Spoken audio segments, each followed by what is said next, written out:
Moas were the ancestors of the African ostrich and the South American rheas. That is why its face is pretty similar to that of the ostrich, because they're relatives, distant relatives, but relatives nonetheless. The female emu lays her eggs on the ground, on a bed of leaves.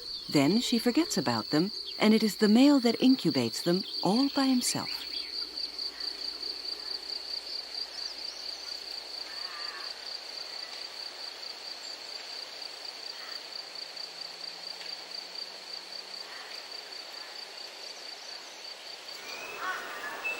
However, both parents do take responsibility for looking after their young, and the young emus enjoy being taken care of by both parents.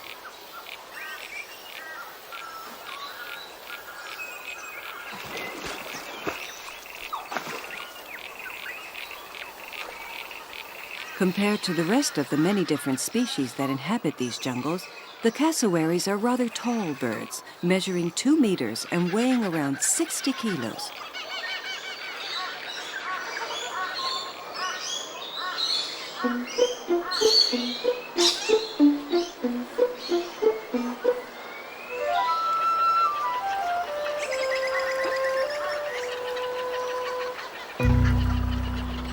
Of course, they can't fly, but they can majestically strut around like elegant descendants of the Moas and the extinct elephant bird.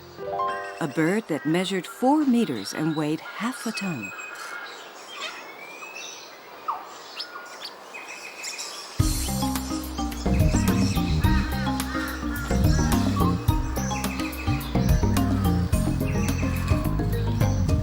The cassowaries are solitary birds. I make sure I don't get too close, as their reactions are unpredictable and they could even attack you.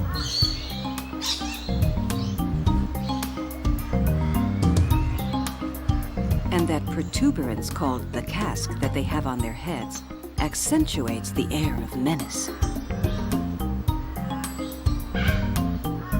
Despite its appearance, it is a relatively recent bird, as it has only been with us for about 10,000 years.